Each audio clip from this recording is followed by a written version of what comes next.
예, 여러분 안녕하십니까? 휴일 잘 보내고 계십니까?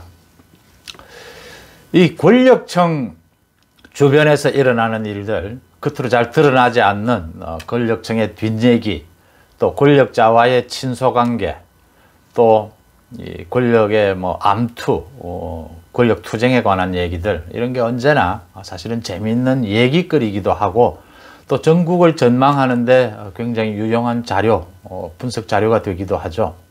특히 우리나라와 같은 대통령제 국가에서는 대통령에게 그 인사권과 많은 부분들이 권한이 집중되어 있기 때문에 대통령을 둘러싼 친소관계나 이런 부분들은 굉장히 얘기거리가 많이 됩니다.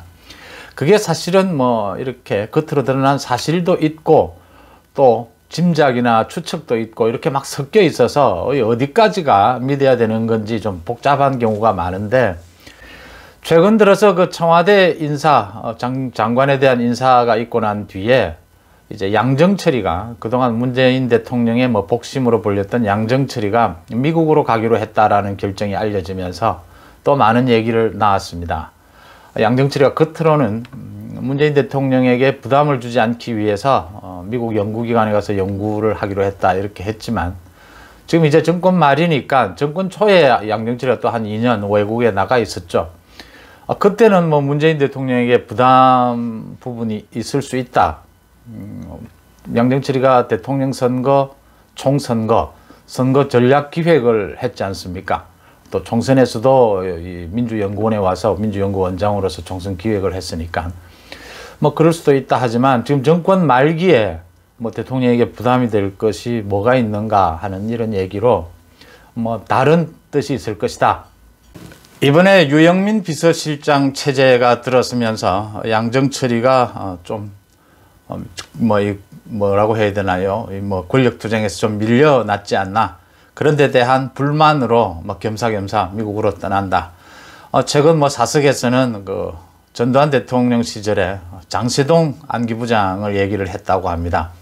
그 장세동 안기부장이 다른 건 제쳐두고서라도 그 정치적 의리, 또 인간적 의리, 그 부분만은 우리가 크게 사야 된다 이런 얘기를 했다.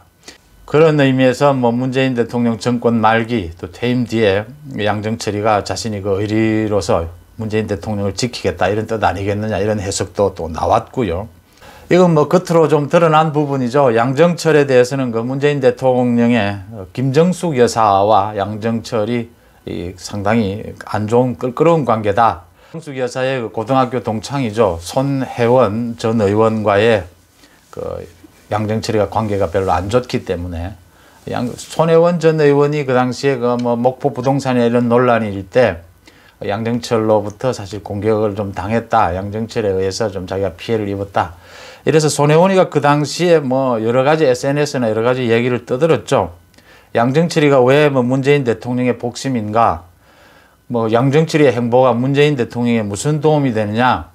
양정철이가 무슨 선거 전략 기획을 큰 도움을 됐느냐? 이렇게 비난을 하고 나서면서 이 손혜원과 양정철의 그 갈등, 또 거기에 의해서 김정숙 여사와 양정철의 갈등, 최근 들어서도 아주 욕에 가까운 이야기를 하면서 양정철을 폄하했죠. 자신이 양정철로 인해서 피해를 입었다, 또 이런 주장을 하고 있는 편입니다.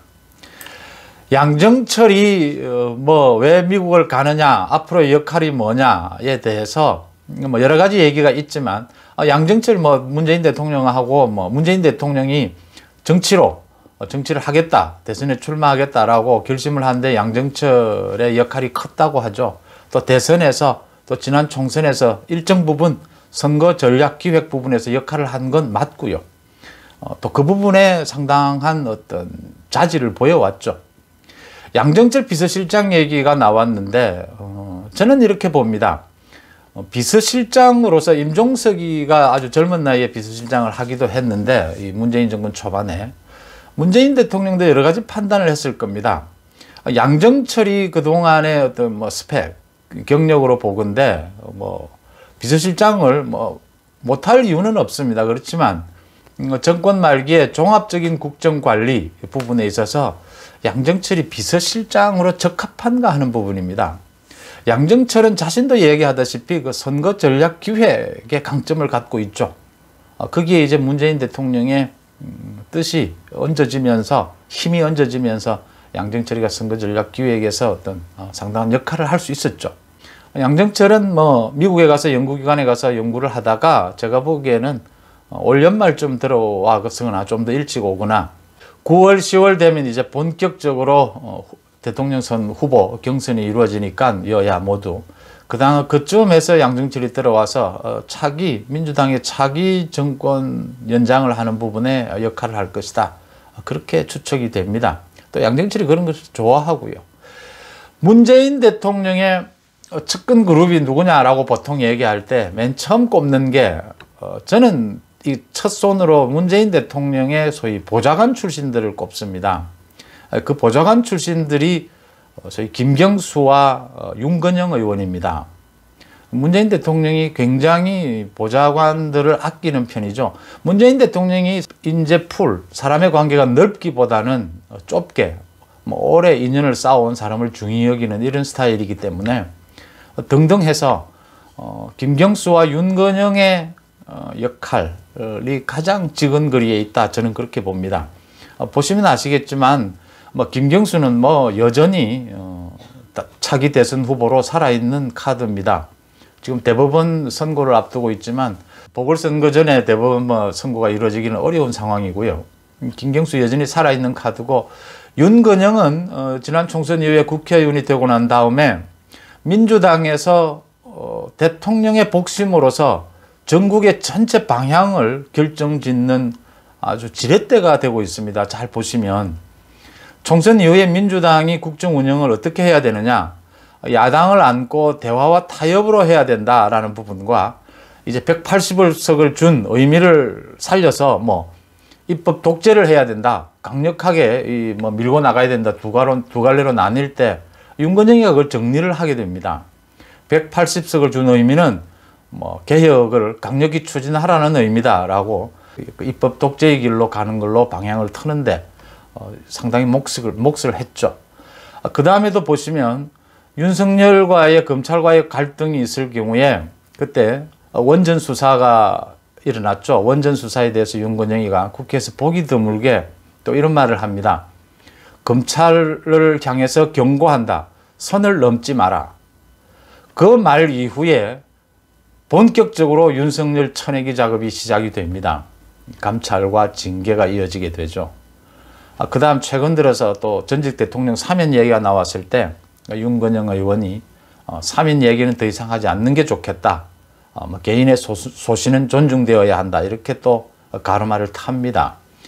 대통령의 생각을 가장 잘 읽고 어느 방향으로 나아가야 할지를 윤건영 의원의 입을 통해서 많이 지금 드러나고 있다. 이렇게 보입니다.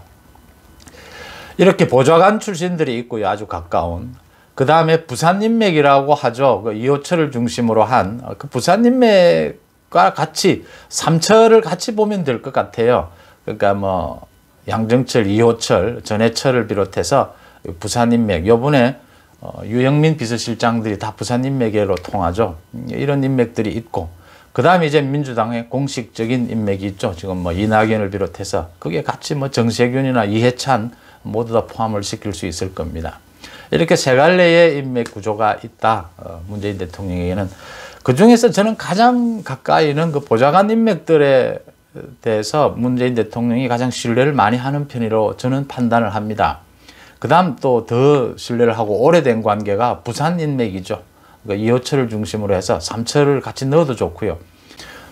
어쨌든 중요한 것이 지난해 말 윤석열 재판을 계기로 이렇게 국정의 방향이 문재인 대통령이 대국민 사과를 하고 난 뒤에 국정 방향을 확 바꾼 것에는 제가 보기에는 문재인 대통령의 결단이었다라고 보입니다. 그 부분은 물론 여러 가지 이야기를 들었겠지만 문재인 대통령이 이대로는 위험하다라고 하는 생각을 했고, 지금 민주당이 그걸 따라가고 있지는 못하는 겁니다. 지금 그 따라가지 못하는 부분에는 그 친문 강성 지지층들이 움직이지 않고 있기 때문에 이 친문 강성 지지층들이 자신들이 누려온 그 권력, 국정을 좌지하는 권력을 놓지 않으려고 하기 때문에 지금 모든 문제 스텝이 꼬이고 있다. 이런 부분들입니다. 앞으로 아마 유영민 비서실장 체제는 상당히 지금까지와는 다른 우리가 알고 있는 그 소위 운동권 세력과는 전혀 다른 부분이기 때문에 뭐 정통 부산 인맥이죠. 그런 부분으로 흘러갈 것이다. 문재인 대통령이 마지막 국정 정리 마지막은 끝으로 어쨌든지 국민 통합, 이 선거를 대비하고 퇴임 뒤를 대비해서 자기가 정말 믿는 이 보좌관 중심, 부산 인맥 중심으로 가져갈 것이다. 정치 쪽은 민주당 쪽으로 상당히 맡기는 이런 형태가 될 것이다. 이렇게 전망이 되는 부분들입니다. 근데 여기서 하나 제가 말씀을 드리고 싶은 건 제가 유력한 어떤 선거의 후보로 안철수 대표를 비롯해서 누구를 내세우기도 하고 이럽니다. 근데 제가 꼭 지키고자 하는 것은 개인적인 친소 관계를 떠나서 정말 객관적으로 제가 보는 합리적이고 객관적인 시각을 유지하려고 합니다. 저도 지난 30년 동안 기자 생활을 하면서 어떻게 개인적으로 이렇게 친하고 덜 친하고 이런 분들은 있죠. 없을 수가 없지 않습니까? 30년 가까이 알고 지내는 또 정치인들도 많고요. 그런 게 있지만 제가 제 능력이 부족하기 때문에 이 객관적인 시각마저 갖지 않는다면 좀 떨어져서 우리가 바둑을 둘 때도 옆에서 지켜보는 사람 눈에 좀 더 잘 보인다고 하지 않습니까? 그 시각마저 제가 유지하지 못한다면 정말 이 정세를 분석하는데 남들보다 많이 떨어질 것이다. 가치가 없어질 것이다. 그거 사실을 제가 잘 알고 있습니다.